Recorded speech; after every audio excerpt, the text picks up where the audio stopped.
We will now turn to Beatrice Godefroy, who will take us along in our reflections on how civilian harm mitigation is currently being implemented already in practice, using her work with the Ukraine armed forces, but also some of her work with NATO as cases in point. She'll reflect on the limited role reverberating effects may play currently in military thinking on civilian harm in these efforts. As Europe Director at the Center for Civilians in Conflict, or CIVIC, Beatrice is in charge of CIVIC's engagement with European governments, the EU, NATO, in view of promoting better policies and practices to improve the protection of civilians, including through security partnerships, direct military operations, and foreign policy orientations.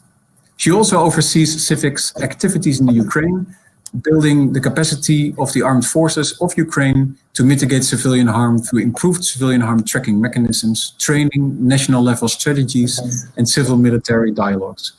And I've been working quite intensely with Beatrice over the past months as well in the roadmap process that we mentioned this morning, as CIVIC is a partner of the consortium working with the Dutch MOD in that matter. And CIVIC, of course, Beatrice, of course, as a representative of CIVIC. Beatrice, over to you. Thank you, Wilbert. Can you hear me well? Yeah. Okay, thank you very much. Good afternoon, everybody, and thank you very much for joining this conversation. I would say I'm very much in line with what Peter has highlighted. So what I will do in this presentation is zoom on our experience working in Ukraine. But before doing that, just a couple of words of introduction of CIVIC for those who don't know our work. So we're a civil society organization committed to improve the protection of civilians in conflict. And the way we do that is through engaging with governments, armed forces, and communities on their practices and policies in the protection of civilians. And along the years, we've developed a number of areas of expertise, including in civilian harm tracking, and collecting and analyzing data on how basically civilians are harmed in an area of operation due to the own presence, activity, and operations of given forces. And in a number of contexts where CIVIC is working today, especially those that involve war fighting in urban environments, which is the case of Ukraine, we're also faced with large scope of harm. So we understand harm as conflict-related death, physical or psychological injury, loss of property of livelihood, interruption of access to essential services. So it's a pretty large understanding of harm, which indeed includes or wants to delve into as well indirect effects of hostilities on the short, mid, and long-term lives of population.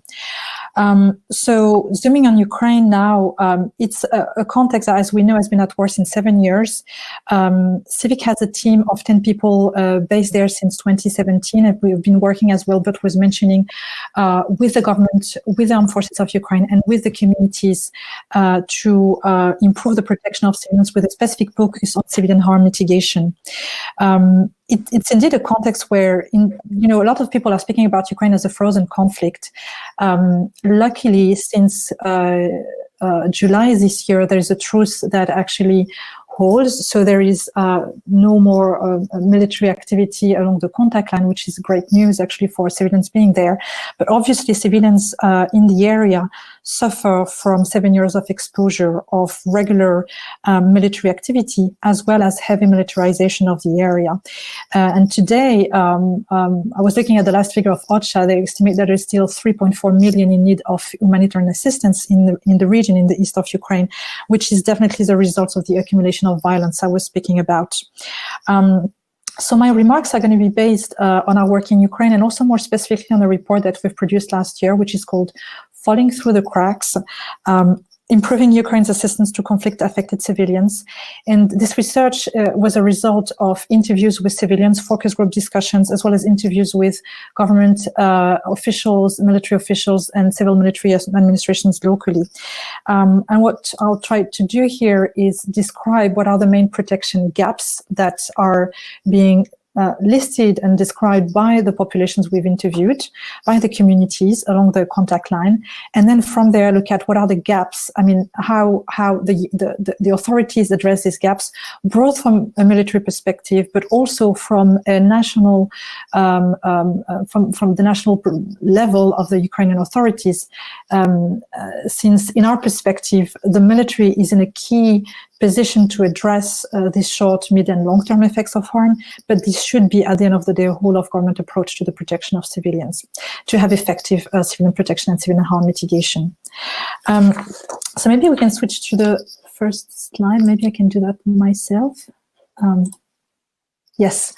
So I just wanted to start with, since we're speaking about civilians, with the picture of someone, and someone is actually, that lady is called Maria Oripinic. She is at the time of the picture 78-year-old, and she has been living along the contact line for many years until she, I think she recently passed away.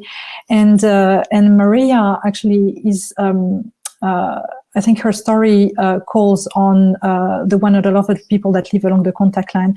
She has been there during the Soviet times.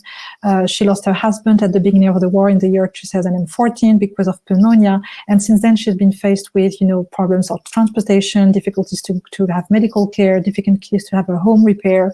And I think the story of Maria actually very much points at what we have heard in the focus group discussion we've done in 2018 and 2019 in Ukraine. What we've heard there is a confirmation by civilians that the main gaps they are experiencing today, until recently for some of them, of course, because the truth is an important parameter to factor in, with issues leading to physical protection because of the regular military activity that was going on, regular artillery, shelling, small arms fires. Also, and this is still valid, obviously, fields being filled with unexploded ordnance and active landmines, illness, lack of food, unsanitary living condition, insufficient food or coal for winter. And obviously at this season, the question of the winterization item is a very salient one. Material damage actually came back regularly in our conversation as a result of crossfire and shellings, as well as looting. And as we know, administrative protection has come up in Ukraine since a few years as a really big topic.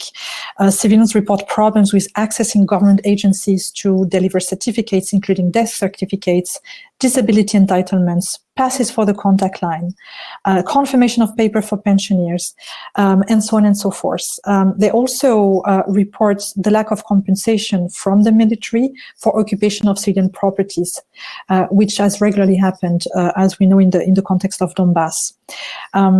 Civilians also reported the lack of access to basic services with a specific focus on medical care, and both for logistics and bureaucratic reasons, actually. Logistical reasons because of the issues of having access to actual transportation, or certain roads or certain bridges being not accessible or not being, let's say, open for civilians to be crossed, as well as bureaucratic reasons, lack of access to, as I was mentioning earlier, administration that can provide benefits and entitlements.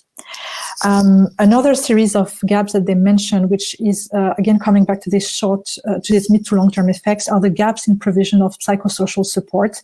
We're speaking here of a population that has been exposed repeatedly since 7 years to military activities, and one of the figures provided by the UN is that almost 40% of the residents of Donetsk and Lugansk Oblast have experienced trauma, anxiety, post-traumatic stress disorder, and 8 out of 10 household members near the contact line still feel at threat in their lives. So that was, again, that figure dates from just before the truce. But we have done, through our engagement with community, regular checking on that, and the question of the stress is a very salient one, both for adult population, but very much so as well for children. And finally, a last set of issues, there's of course the impact on landscapes with the description of buildings and roads, as well as the lack of communication channels by the civilian to raise these issues to the military and to authorities. So I think this list speaks very much to the very detailed list that our colleagues presented at the beginning of the afternoon. You have real short-term direct civilian harm, physical harm, death and injury, but also humanitarian needs, as well as mid to long-term medical, administrative, and very diverse sort of needs which are created by this protracted situation. And faced with these needs, what civilians told us was that they were actually expecting free healthcare facilities for injured, a navigable system for acquiring and maintaining pensions, assistance to rebuild the houses, and so on and so forth. So having had, this picture from civilians, we, through our work, investigated how it's addressed today by the authorities of Ukraine, both militaries and non-military, as I was mentioning. So let's start by the national level. And before getting to the recommendation and where they should go, I just would like to highlight some of the positive developments, actually. At the national level in Ukraine, I think one of the positive developments, recent developments, has been in April 2018, the fact that they created a status for persons with disabilities due to war. So that status allows people to actually request assistance for trauma and physical harm. These are typically the type of tools which are extremely important for civilians to actually get remedies when they suffer from harm. Of course, there's a limitation. The limitation of this status is that, as you see, it's restricted to trauma and physical harm. So we here come back again to that difficulty for the actors in country to expand their policy and their vision, actually, from direct death and physical injury all the way to other sorts of harm, including the mid to long-term effects that we were discussing. Another, let's say, limitation to have in mind is data. And there also I would like to come back to some of the points of conversation with Frontline Lab at the beginning of the afternoon. So in Ukraine, you have a variety of ministries which are involved in data collection and response. So you're going to have the National Police for Investigation. You will have the MSP, so Social Services for Disabled and Vulnerable Groups, the Ministry of Health for Data on Victims and Civil Protection. And as a result, you have inconsistencies, gaps, redundancies. You have no agency today that actually can map and analyze and coordinate the response and offer to civilian a mechanism through which they can actually get a response.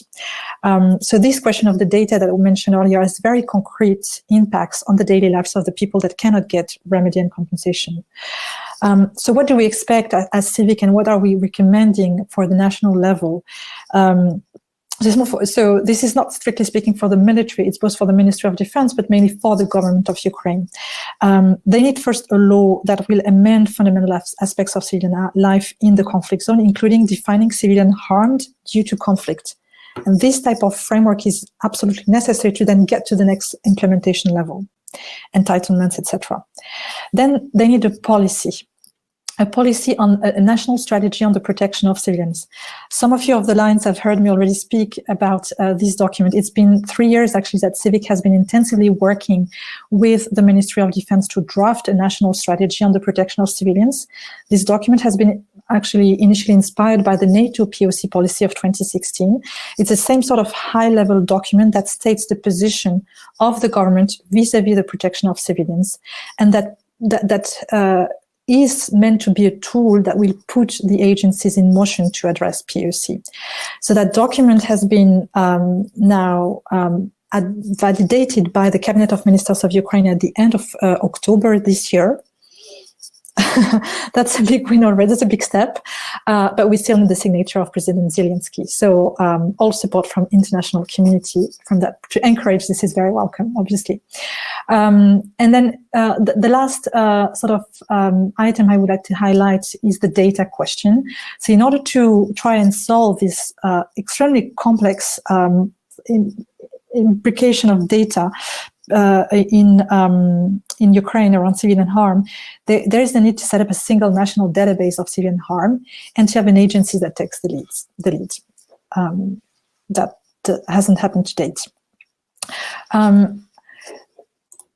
Zooming at the local level, the Ukrainians have also initiated something very interesting, actually, sort of an administrative innovation in Ukraine, is the creation of the military civil administration. And they were created in 2015, if I'm not mistaken, and then their framework was amended in 2018. Most of these administrations are actually the de facto successor of pre-war local and regional administrations, but de facto they were created at the beginning of the war to actually administer the areas, including in terms of flow, safety and normalization, and humanitarian assistance. And they have in their mandate a large scope of missions, including public health management, maintenance of public utilities, etc. So for some of the harm that I've described at the beginning of my remarks, this is a very interesting role. And what we have found in our research was that in a number of instances, they do have the capacity, they do have the mission to assist civilians, but they don't have the regulation supporting their action, or they don't have dedicated norms and standards. And remember that this is Ukraine, so we are in a context where there tends to be more administration or regulation than less. So it's a very different context from the conflict context that we can see in Africa or sometimes also in the Middle East. And so, for instance, and I remember myself, I was visiting the field in 2019, and we were meeting with the head of the Avdiivka military civil administration, and he was mentioning, so we were raising with him the fact that a lot of civilians were complaining that they couldn't get their houses repaired for months or years. And he was saying, well, I have the funds, I have the money, but I don't have the actual regulatory tool or channel that helps me use the money. So basically, this money was not available for civilians, and there was nothing he could do about it as far as he reported. So our recommendation in that case for the military civil administration is obviously getting back to the national government that they adopt the regulation norms and standards to solve that issue. So the last part of the conversation of my remarks are going to be focusing actually on the CIVIC and the armed forces of Ukraine. And there I would like to really get back to some of the points, the very, very good points that Peter mentioned earlier. Acknowledging that having discussed with civilians, what came back from the tactical level was that the military is the only source of state assistance in the GFO zone, and especially in some of the closer areas, I mean the areas which are the closest to the contact line, including the red zone. So these are not only is it important to look at the role of the military from how they can mitigate harm from their own action and presence, but also how they are a first line agency sort of to deliver assistance to civilians. And they're in a tricky situation to do so, because on the one hand, they're very much identified by civilians as assistance providers. For instance, Maria, that civilian we saw the picture at the beginning of my remarks, mentioned that she had a positive image of them. They were helping transportation to go to medical facilities. Sometimes when there were an emergency, they were helping. But on the other hand, and our research has shown that over 40% of civilians do not trust the military, or especially within the 5 kilometer in the contact line. So a lot of challenges there. If I have, I know I'm going beyond time. Do I have 3 more minutes, Wilbert, to finish that point?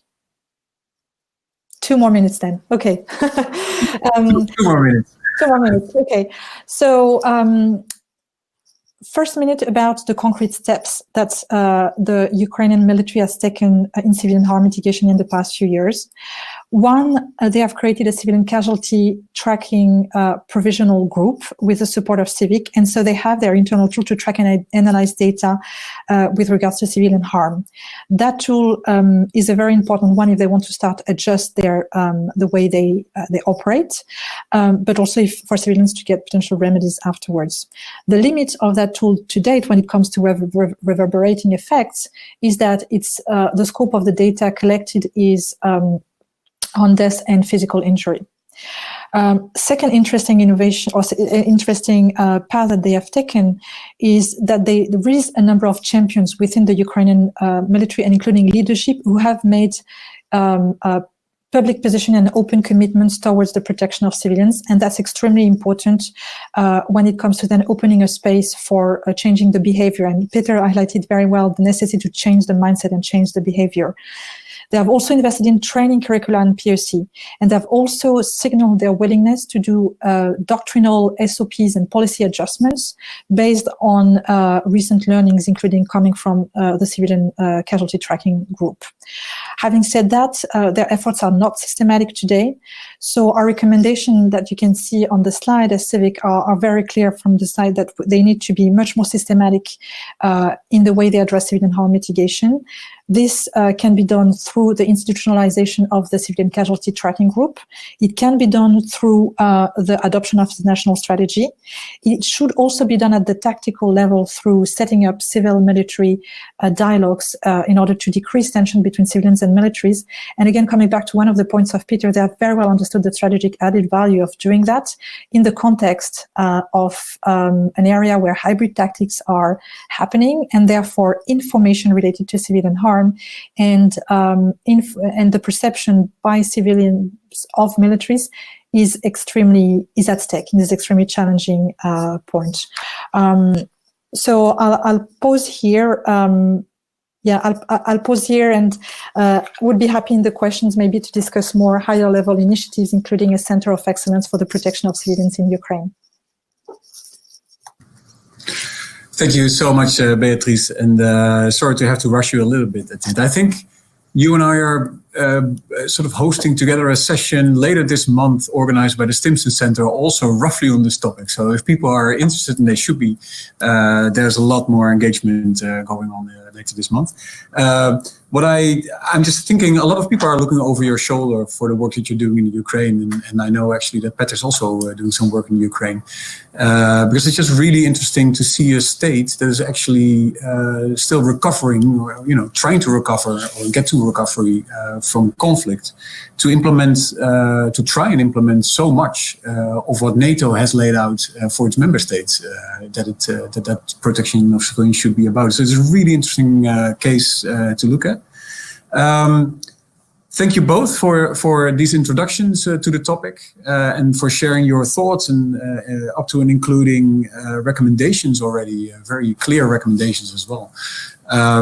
For the last 55 to 50 minutes that we have for this session, I'm going to hand over to my colleague Hans Rouw, who will facilitate the interactive session. But before we do that, and that's basically just me shifting there and Hans shifting into the screen, so don't get dizzy when you watch it. I want to explain how we will run this session in terms of the participation. We have now 63 people in the conversation, which means that we cannot have everybody on screen or just sort of starting to talk when they want to talk, unfortunately. So we want to ask you to use the Q&A button that's on the left side of your screen. So it's the little button with a question mark, to pose your questions. You don't have to write out your whole question. What we want you to do primarily is that you raise there, like you would in Zoom, for example, raise your hand, but you can't hear, is that you say there, I would like to say something. And maybe you can also add to that, like if you want to bring a new point, or if you want to raise a particular question to someone, for example, a question for Petter.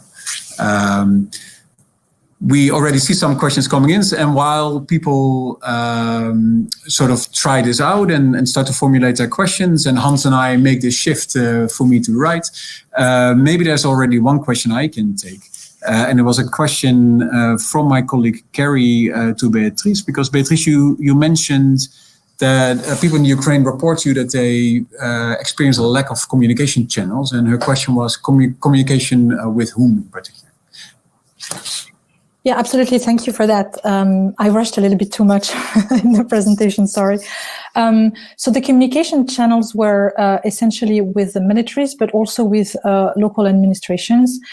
Sometimes they have too many interlocutors that they're supposed to speak to, but none of the interlocutors which actually offer an appropriate response. And I think typically the office where they have to go for pensions has been reported as one of the most particularly creative when it comes to not answering civilians on these questions.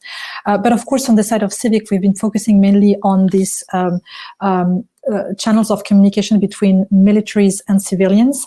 And it's such an important topic. And before we started our pilot project this year, there was actually no initiative to try and make and have civilians and militaries speak about protection issues. So the way we've been doing this has been through training the militaries on speaking to civilians, training civilians to speak with the militaries, and then trying to create a dialogue in a very progressive way. So of course the first dialogues tend to be on confidence building measures, so to say, confidence building, and then the next ones are more directly addressing more sensitive issues, including related to carrying weapons in communities or stuff like that. So when we started these pilot projects, a lot of people told us in our initial assessments, well, that's extremely needed, but good luck. And it's been going on since nearly a year now, and we must say that we have had, in spite of COVID and all this limitation, had very encouraging results for now. So so this has been mainly these channels of communications between civilians and militaries that we've been working on. Great, thank you very much, Beatrice. Maybe another question here for Petter regarding your experience from UN missions. How did UN coordinate planning of operations to ensure protection of civilians with the humanitarian side of the UN and also the NGOs? Thanks very much.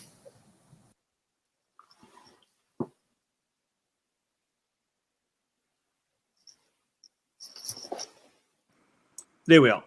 Yes, thank you very much for the question. And well, during my time in UNMIS, where I was serving, as I mentioned, as the chief of the military staff in the headquarters, we had quite a few mechanisms to share information, coordinate our planning and operations with the civilian side, the NGOs, the humanitarian side.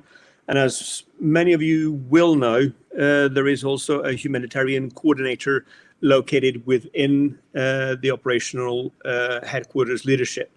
So there were lots of mechanisms in place as we saw that the tension between the various ethnical groups grew, and also the criticism towards UNMIS was increasing over time in 2013. We also did have bilateral briefings directly with something called the Protection Cluster, where we, on a fortnightly basis, actually, together with one of the persons in the leadership of the mission, either it was SRSG or one of the others, provided briefings where all our actions were laid out with the humanitarians, so that there was a relatively good opportunity for both sides to kind of prepare their own operations, and especially for the humanitarian sense, the risk of being affiliated with UNMIS in a situation where UNMIS was, subject to increasing criticism from a lot of groups in UNMIS. We saw that was actually quite a critical aspect of for the planning on both sides.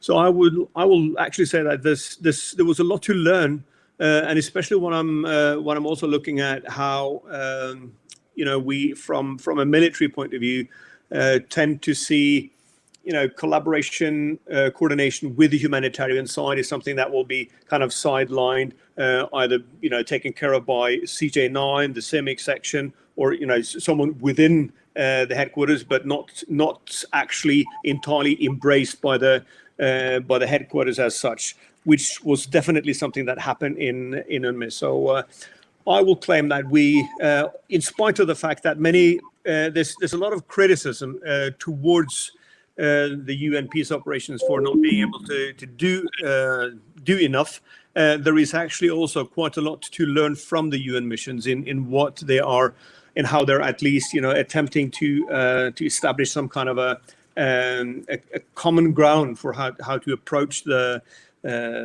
task in protecting civilians. Thanks very much. There's one question that I would like to ask both of you.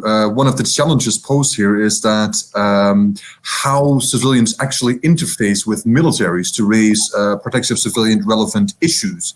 Some militaries have mechanisms, some have not, some might be hidden for civilians. So to both of you, what mechanisms did you encounter and were they actually functional to raise these concerns? Thank you.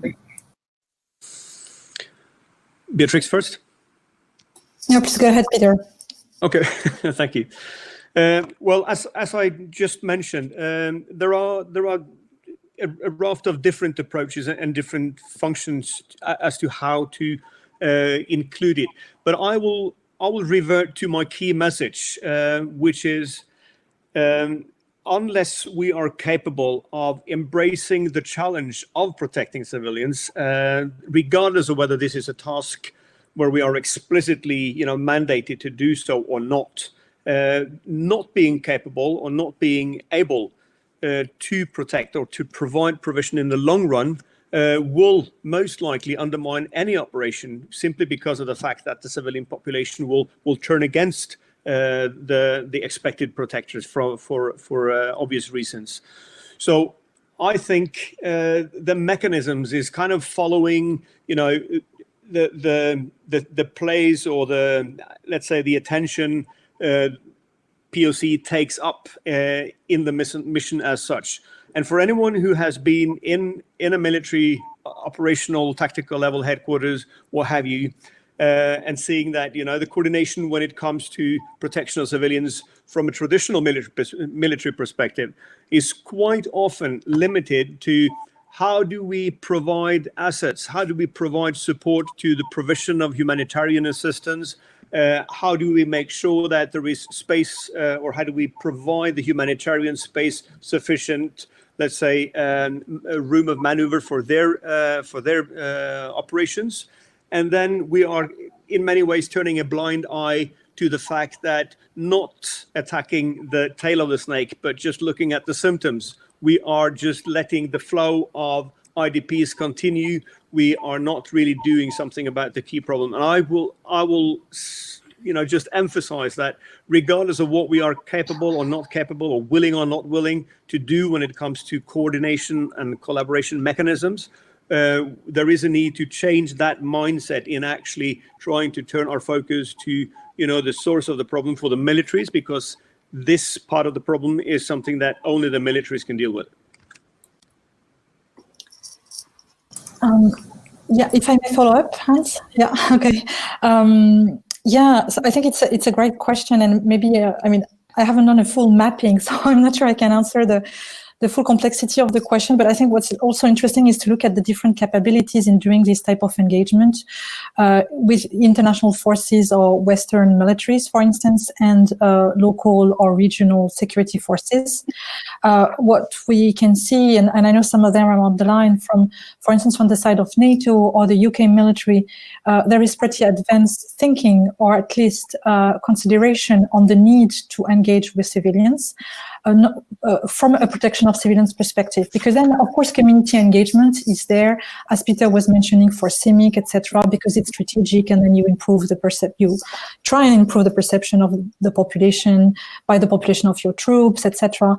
But genuinely, and I think it's present in the NATO POC handbook, and it's also present in the human security approach of the UK government, of the UK MOD, there is a genuine willingness to establish a link between this community engagement and a protection of civilian approach.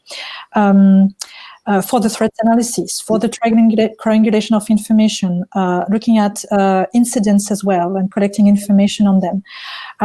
Having said that, I don't think that any of them, of these Western countries, actually have a very developed approach of how to do this at a very granular level. In a context, for instance, like the Sahel, when you see the complexity at the very local tactical level of the different communities, and where in one community your visit may actually indeed have a very positive effect, while in the other it may not.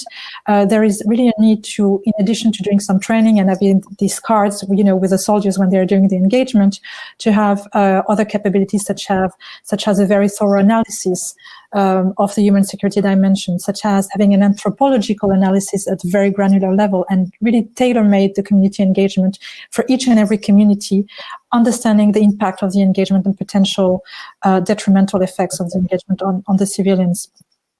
And then switching to the national or local forces, I would say it's very diverse, and especially in some of the contexts where we're operating. And if I take, for instance, the example of Ukraine, we are in environments where it's not a given that, they can be, that the population feels protected by the military. We are in Donbass in the context where we have Russian-speaking population and Ukrainian military is deployed, so a lot of mistrust. And as I was mentioning earlier, propaganda, access to information in Russian all the time, and people, on an average, I think they spend 7 hours watching TV in Russian in Donbass per day. So it's huge. So in this context, it's kind of challenging, and you have not necessarily a mechanism, as I was mentioning, but de facto people doing things. Those examples I was giving, you just have a guy that has been deployed for 3 months and is trying to do something for this old lady that's being there. So my point earlier was how we built on this human dimension to try and institutionalize it and make it more systematic. Great, thank you very much. Looking at the time, I was advised that we also need to consider 2 general questions that the organization put in here. So I realize that there are quite a few questions still for Beatrice and Petter, but luckily we know them as quite open and responsive people. So please do contact them afterwards if you have questions, and do look up when they will have speaking occasions as well. For the 2 questions, on the screen you see question 1 now. What is the responsibility in understanding reverberating effects for the military?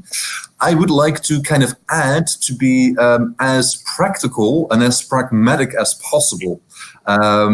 In other words, we can talk about this for a long time, but what we really would like to get down to is also kind of form recommendations that are practical, rather than all agreeing with each other, and then at the end of the day, nothing really changes still. So in your responses to those questions, please be as practical and as succinct as possible. In the responses to those questions, can I first move to Gilles? From the ICRC, who wanted to have a turn in providing an answer to this question. Thank you very much. Hello, thank you very much, PAX organizers. It has been a great event to follow these days. Indeed, regarding this general question on the commander's responsibility, if we are in populated areas, in urban settings where this question of the reverberating effects is mostly present, definitely the responsibility of commanders is augmented. That's quite clear compared to where when the fighting is taking place in an open field.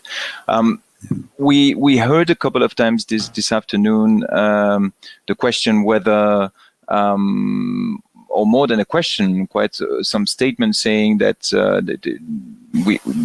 commanders should go beyond what IHL is giving as limits and constraints.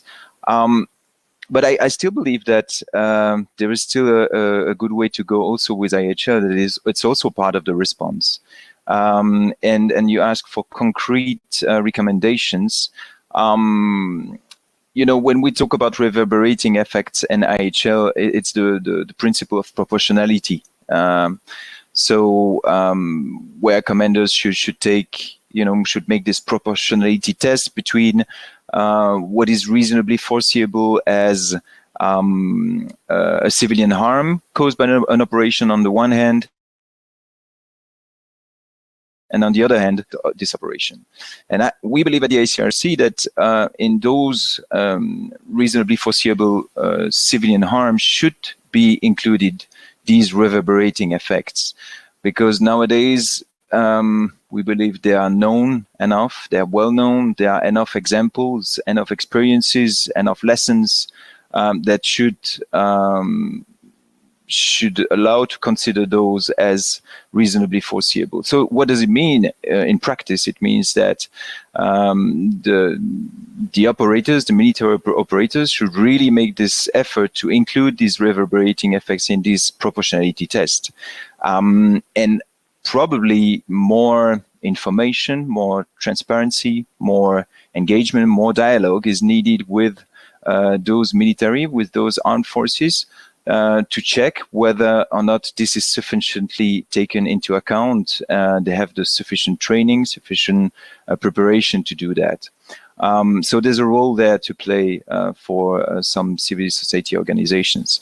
But then beyond IHL, obviously, then we mentioned the policy response, but then it's up to organizations, it's up to states to decide whether they want to go beyond that. And there again, there's a role to play for the civil society to encourage armed forces to go beyond where it is possible. I just wanted to highlight this proportionality test that is a concrete way for the military to give a response to the reverberating effects. Over to you. Great. Gilles, thank you very much. I believe we also have Mark Garlotsko, who wanted to respond to this first question. Mark, are you in there?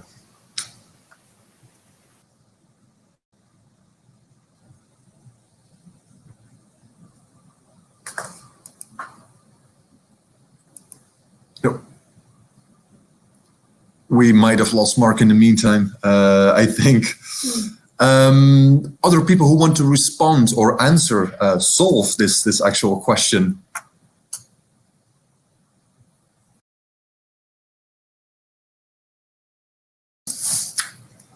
I see that Margot Jones wanted to respond to this.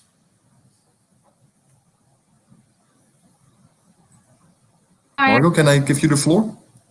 Can you hear me? Yeah. Oh, okay. No, I actually had a question for Beatrice earlier, but I see that we've ended that part of the conference, so I didn't have an answer to this question. Sorry.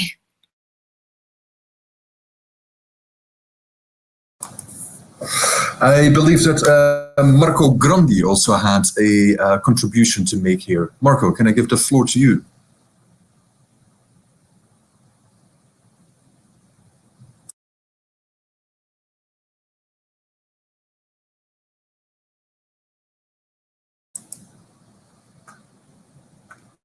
We might have lost Marco there.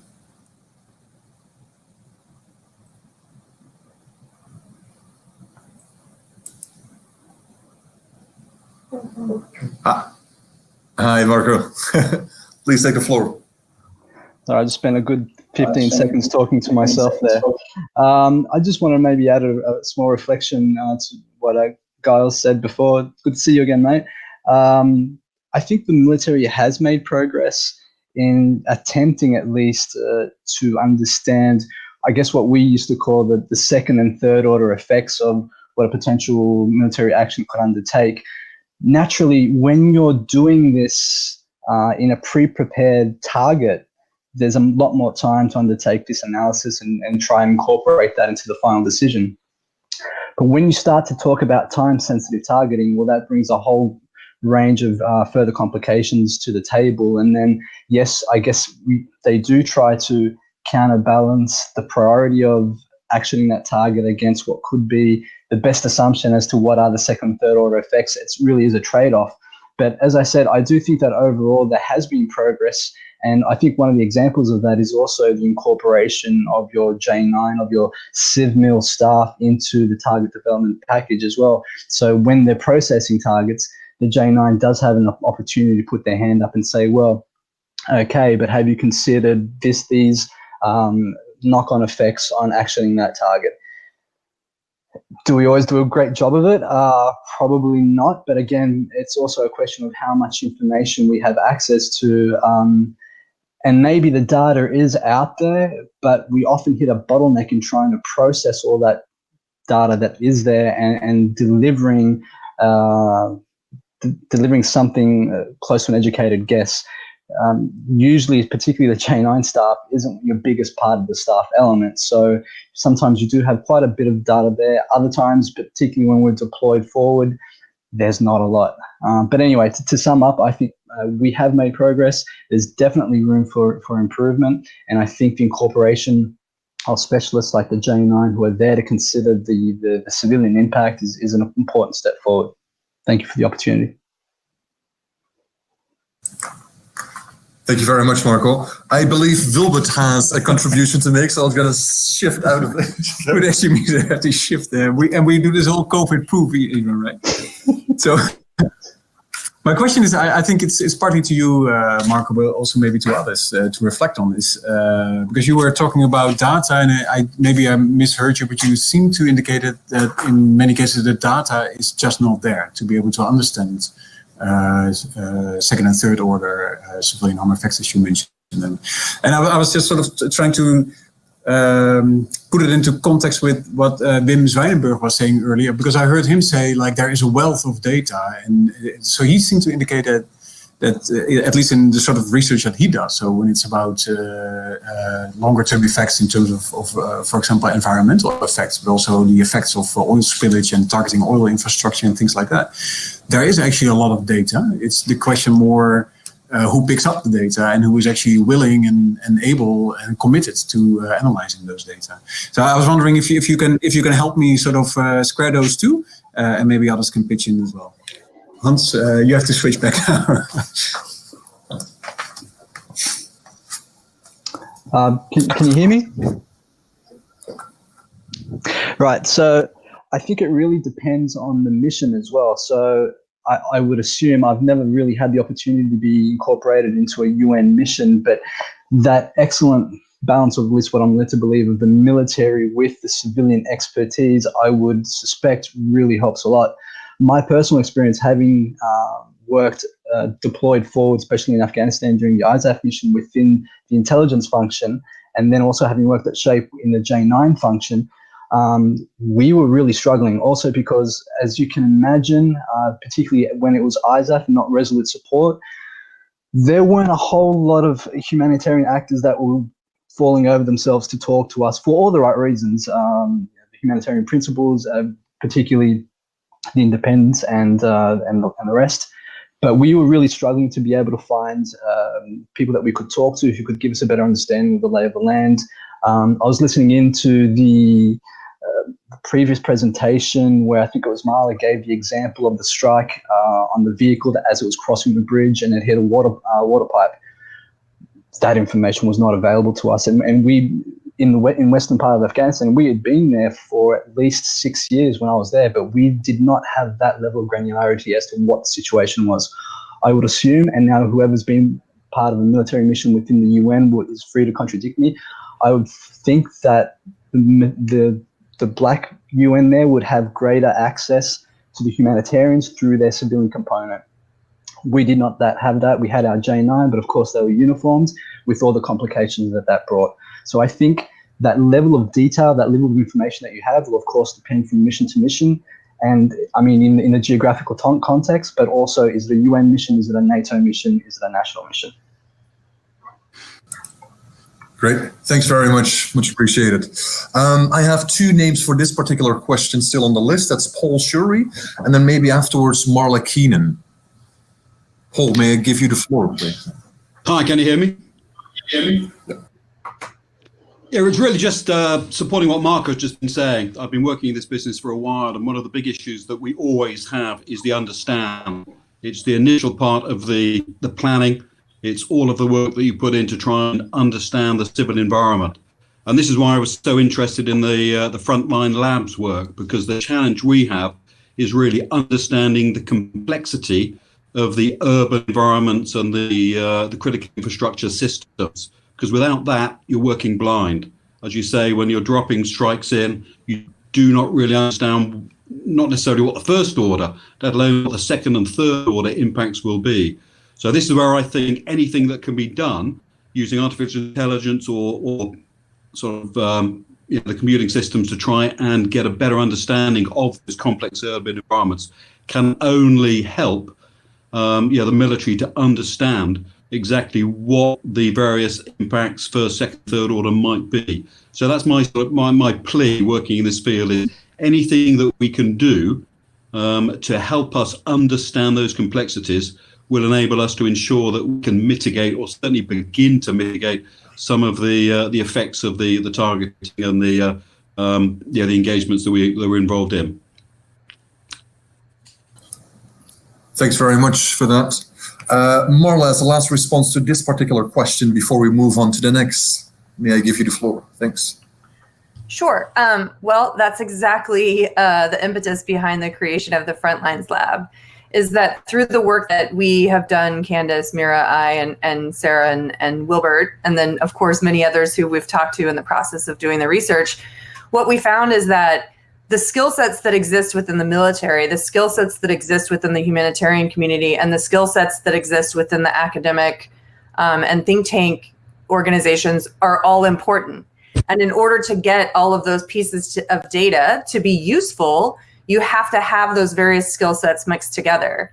And so, I mean, I think the point that I just want to make is that, you know, a government or a military doesn't have to go it alone. For example, there are people out there who do studies on, let's say, if we're talking about Libya or any specific city in any conflict, there are often people who work on critical infrastructure and understand exactly what does exist and could have told you that there was a water main under that bridge, right?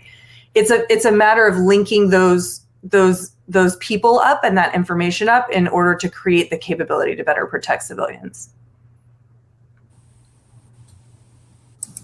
Great. Thank you very much, Marlon. We have 23 minutes exactly left within this session. So we want to move to the second question that was posed. And that is, what is the role and responsibility in mitigating and responding to reverberating effects for the military? So this is a slightly more operational question, I would say. Hopefully kind of suggestions are equally operational and applicable. Who may I give the floor on this question?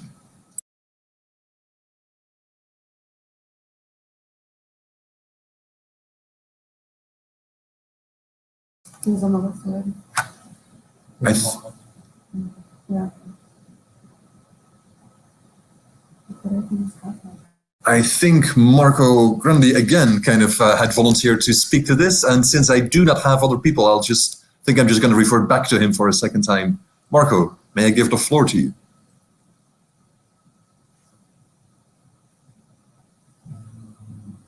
Yes, sorry, just having some technical issues with my computer. I think I may have addressed the first part regarding the mitigating direct action from military operations. I think we have made some improvements. We definitely need to make more. But again, having that consideration of second and third order effects as part of your target development is a step in the right direction. With regards to the responsibilities for the long-lasting effect, what is the role of the military? I just wonder whether we're not risking repeating the errors that we've committed in the past 20 years in Afghanistan and Iraq, where we're tasking the military to do things that it's just not structured to do. And I take Marla's point. I'm sure those capabilities are out there. I don't think it's always very easy to incorporate them into the military command, especially when it comes to targeting and other aspects. Yes, they can definitely do their homework a bit more, but when it then comes on to taking on a role in the development function, again, I'll reiterate what was said in the previous session. We tried that in Afghanistan with the provincial reconstruction teams, and we came up with very mixed bags of results. The countries that had slightly more assets or resources behind them did a little bit better, but on average, we didn't succeed just because simply it was very hard for the military to access funds to begin with that could actually really make an impact. And yes, we didn't even have probably the knowledge that was required to do it effectively, but I'm just not comfortable with the idea of maybe the military taking on more development functions. That's my 2 cents, though. Thanks very much. Appreciate it. I think we have Marla wanting to respond to these questions as well. Marla, may I give you the floor? Yep. Can you hear me? Okay. So I agree with you. It's certainly not the military's role to do development. However, I think if the military could get around to having a better understanding, and this is what we've been talking, particularly my role has been talking to the military for nearly 15 years now about this, to understanding that there are other actors in the space, not that they can exploit and say, you know, you give us information, whatever, but to know who does what, and to be able to act as a conduit to plug those people in to where there is assistance needed. So for example, if you have major operations in an area that you know are going to happen, they happen. Information flowing back and forth, again, it doesn't need to be intelligence, right? Like it doesn't need to be the military being like, we dropped X bomb on this place and this exact, but a communication and an understanding of how information can flow back and forth, I think is really important. Great, thank you very much, Marla. I think we also have Mark Garlosko wanting to respond to this. Mark, may I give you the floor? Thanks a lot. Are you hearing me okay? Give me a thumbs up. Awesome. You know, with regard to responsibility in mitigating and responding to it, I think the reality is they're going to have to, no matter what. And I look back to my experience in the Iraq War. Before I transitioned to time-sensitive targeting, and we were doing the pre-planned targeting, the initial target list had many Iraqi facilities on it that were, you know, telecommunications, electric power, et cetera, important civilian or multi-level or multi-use types of facilities. As soon as the Dora farm strike happened in April, where the war began much earlier than we had anticipated, and Saddam Hussein was, at least at that point, thought to be killed, we immediately removed all of those targets from the target list, the JTL, Joint Target List, and we re-racked and restacked. Why? Because we knew we were going to need to use those, and also the civilian population was also in need of those facilities. Eventually, they went back on the target list, and then what did we see happen? We saw telecommunications, electric power, et cetera, go down after we eventually hit them. Once there was a force on the ground, it then became their responsibility to reconstitute those, to reconstitute the electric power, which is still obviously a problem. They had the responsibility then to reconstitute the telecommunications. So whether or not they feel that it is their responsibility, it really doesn't matter. They're going to have to do it. So it's an important part of the planning process and understanding. And I really appreciate Marla and Candace's efforts in this manner. But I think it's important for us to understand that, you know, as I've said, no matter what we talk about, it's going to happen because it has to. Thank you very much, Mark. We have Petter. Can I give you the floor, Petter? Thanks. Yeah, and thanks very much from the previous speakers, and I very much agree. What I would just like to mention is an example that many of you may already know from Afghanistan after the tactical directives from McChrystal were introduced in 2009, 10, 11. We know that there was a lot of let's say lessons learned from NATO on the ISAF operations, how to reduce the negative impacts of own operations, and we know that the number of casualties caused by ISAF and ISAF supported troops actually did go down. But what happened in the meantime, or at the same time, was that the total number of casualties actually doubled. And this was due to hostilities committed by people or groups that were not necessarily seen as, you know, opposing forces and immediately threatening ISAF.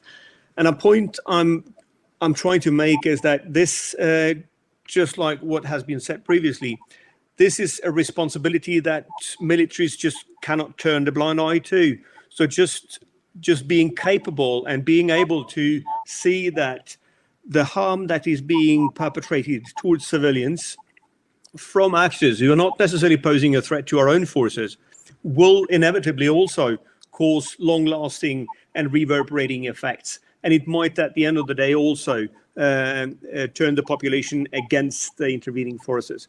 So just like Jill says, IHL, yes, this is a commitment and it's there, but in order to actually do something about the responsibility to limit the reverberating effects on civilians, we also have to be mindful of the fact that there is something happening in areas where we may not have had the radar on so far. In practical terms, this is the way we have seen it over the last 5-6 years. More a matter of how can we adjust, how can we fill the gaps in the threat analysis process at the operational tactical level. So rather than just focusing on the threat to own forces, look at what are the threats to civilians, what are the capabilities and tactics being involved in attacking civilians, what type of actors is it, what are the rationals of the actors, and what is the outcome on civilians. I think just by introducing very simple adjustments of the current planning process, we will be able to kind of turn that mindset also to see that this has to do with the reverberating effects on civilians in conflict areas. Thank you. Thank you very much, Petter. Looking at the time, I think we have a last question that we want to put forward to you. And that is, what are your most important practical recommendations for military organizations such as the Dutch MOD?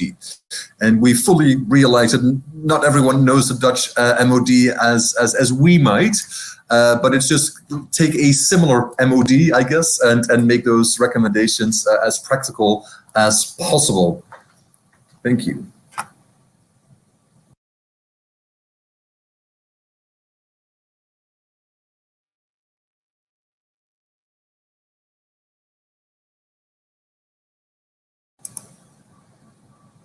Thanks. I see we have Marla, who might want to contribute here.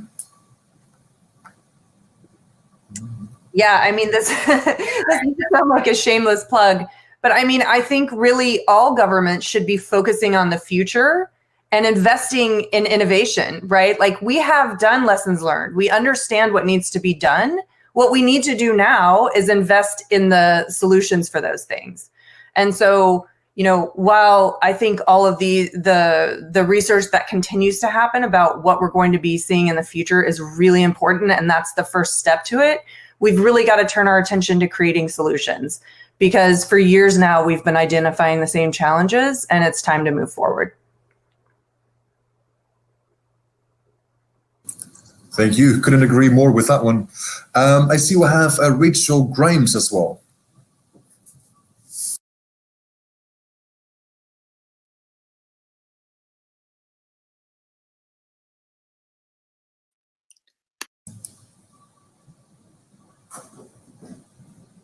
Rachel, may I give you the floor? Yeah, thanks. I think one area that would be useful for ministries of defence and military organisations is to look at the actual structure of their headquarters. Yesterday, there were a lot of people saying they didn't know who to talk to in the Ministry of Defence about protection of civilians or about this work that we've been talking about. And we do struggle, I think, looking across all of our militaries, in a Ministry of Defence headquarters, to find a department that covers all these different subjects in just one place. And I made a comment about, if we think back to after the Second World War, the militaries of the Allies did stay in countries for quite a long time to help with redevelopment and restructuring. And they had an entire, I'm mainly thinking of the British perspective, but I'm sure there are other militaries that did something similar. They had an entire sort of civilian development team that had military with them. And so I wonder if we were ever to consider an Article 5 mission taking place in Europe, God forbid, I think that we will have to reshape our structure and to start thinking a lot more seriously about protection of civilians and second order consequences. I'm slightly depressed when I hear people saying that it's still not our business to do this. I think we've got to adapt and make it our business, because as we can see with the examples in Mosul, a lot of work needs to be done in that country, and maybe people left too soon. And one final comment is, I think if the military were to stick around and support the development efforts, it would definitely make them think hard about the next time they thought about using aerial weapons. Over. Thanks very much, Rachel. Beatrice, may I give you the floor? Thank you. Yeah, thanks. Such a great question. So I have 3 main points, because we have a separate conversation, obviously, in the frame of the roadmap that Wilbert was mentioning. But I would say the first point, I think it came out very clearly from this afternoon, is data, and therefore I would encourage the Ministry of Defense to move forward with the creation of a civilian casualty mitigation team dedicated to specific operations, but also institutionalized at the central level. And this team should be, as we saw very much from this conversation, not only anchored into CIVIC capacities, but really positioned at the right strategic decision-making level, as well as cross-cutting across J2, 3 and 9 and 5, obviously, so across all the branches of the military. I think that cell as well should, or the scope of the civilian harm tracking mechanism that I hope they will envisage, should explore how to go beyond deaths and physical injury, but all the way to collect second and third order effects, as we said, using, as Marla was mentioning, innovative tools and innovative approaches. So that's the first point. The second one, I would encourage them to go beyond transparency and accountability questions on civilian incidents, and to look to do an assessment of how systematically they are doing with the protection of civilians in their training, in their doctrine, in their military partnership, and to look systematically on all those different categories from a protection of civilians perspective, maybe creating pathways or reflections for potential further action on civilian harm mitigation beyond the transparency aspect. And the third point, I think what came out from this afternoon as well, is the fact that some of these topics are very new. And again, coming back to the point on innovation of Marla, I would, if they have the appetite for that, I would really encourage them to consider structures such as a Center of Excellence for the Protection of Civilians. That would be sort of a hub of knowledge for research, for training, that would put together this sort of forward thinking on the protection of civilians, especially in this, with regards to the question that we have discussed, and that would then feed into potential doctrine, training, and evolutions in the practices. So it's an ambitious program, but since you ask. Thanks. I do feel that we need some ambition on this level. So thank you very much for that, Beatrice.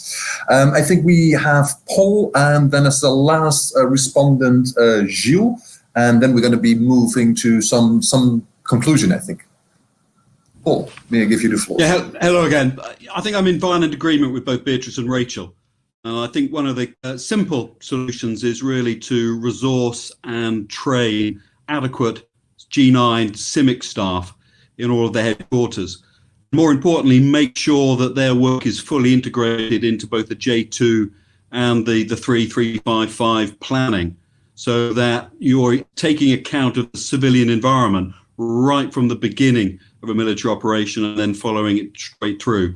And all again, reinforcing Beatrice's point, I think there is a definite need to establish and resource civilian casualty tracking cells in your G3 teams in all of the headquarters, so that there is a clear focus for civilian casualties in the headquarters, so you're not having to look around to try and find someone to pin that on.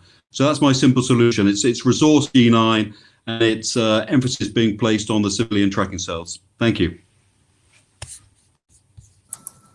Great, thank you very much, Paul. Gilles, may I hand over to you, please?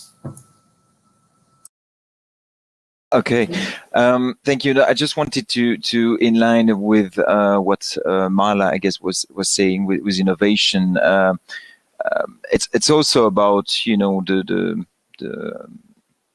God protect us again. I want to say it, a conflict between superpowers where there might be a temptation to drop POC as on the list of priorities. And I think we should, as a civil society community, try to push for POC to be kept on the agenda and to be integrated in how they prepare and train for such a conflict, where there might be indeed less time and less attention to POC. Yeah, that would be my message. Thank you very much, Gilles. I think with your response at this point, we have not concluded this conversation, but we are very close to running out of time. So I would like to move to some kind of wrap-up rather than a conclusion. I think from all your contributions, it has been clear that IHL certainly is not the ceiling that we are working with. It is the floor that we need to stand on and actually need to create ambition from. What has also come to the fore is that when talking together between civilian and military actors is a good thing. It is a requirement, I would say, to improve our informational capacity and our ability to act on it. But it's not enough. We have been talking for years now, and we need to work together to actually improve situations. Lastly, we've been talking about a variety of protection of civilians elements in these last 3 days, and reverberating effects is not necessarily something new, but certainly something we need to put more ambition on. There are on some of these elements that there is a bit of a dearth of information, and at the same time we've seen also throughout the data there's a lot of information that we can use, apply to actually improve the practices, to do evaluations, to do this kind of deeper analysis of what is actually going on years later on through the effects that are being created yesterday, today, and hopefully not tomorrow. So there is a need to be ambitious on all those fronts. For the remaining minutes, what I would like to do, honestly, is to provide a few words of thanks. Thanks, first of all, to the speakers we had today. Some also, of course, the speakers we had in the last few days. But it's really been amazing to reach out to all of you and to get so many positive responses, to people feeling that call that they want to contribute to this issue. And we are incredibly thankful that you did, and we are incredibly thankful that you are willing to work together with us on these important topics. Then, of course, we want to thank the participants. Without participants, it becomes a bit of a snooze fest, of course, for speakers. And by the responses that we got from the participants, it's clear that we are talking about the right topics, that we are indeed working on important issues, and that we are indeed strengthened in continuing to collaborate with you. So thank you for proving that point once again, and thank you for your active participation here as well. I would also like to thank the Department of Civility and Humanitarian Aid for making all this financially possible. And I would, of course, like to thank the entire team, the Protection of Civilians team that has been working on this. And then there is one particular person I would like to ask some attention for, two actually. We have received many compliments that this whole platform, these 3 days, looked quite impressive. And that's mainly to do with our colleague Selma, who has been working on this, but perhaps even more importantly, our colleague Ali. And Ali, you have been behind the scenes the whole 3 days, so I would very much like you to come here and be visible and receive your well-deserved round of applause.